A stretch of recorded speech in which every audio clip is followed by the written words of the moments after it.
भर जागे यारवा के मती गति ठीक नहीं लागे हमारे फेरा में वो तो रात भर जागे नैहर से आइल रहे फोनवा उस खाइल जाता जी नैहर से आइल रहे फोनवा उस खाइल जाता जी राजा जी हमारो यारवा क्यों बराइल जाता जी राजा जी हमारो यारवा क्यों बराइल जाता जी।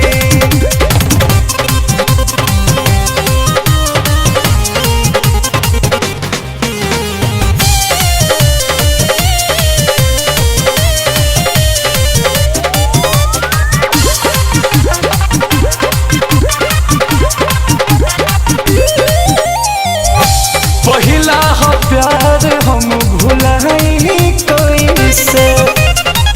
मोह माया वो करा से हटाई कोई से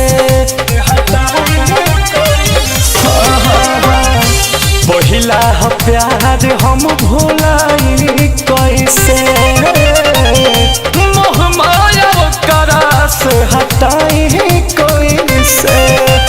सुना तने का दो देहियो पिया रहल जाता जी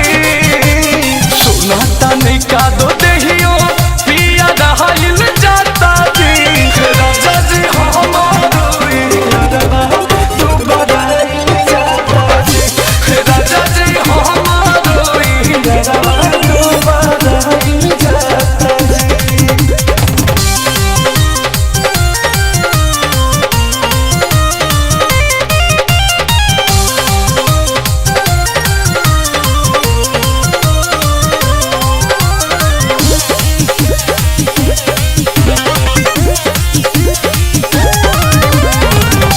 कई दिन से हमारे चलते खात नहीं थे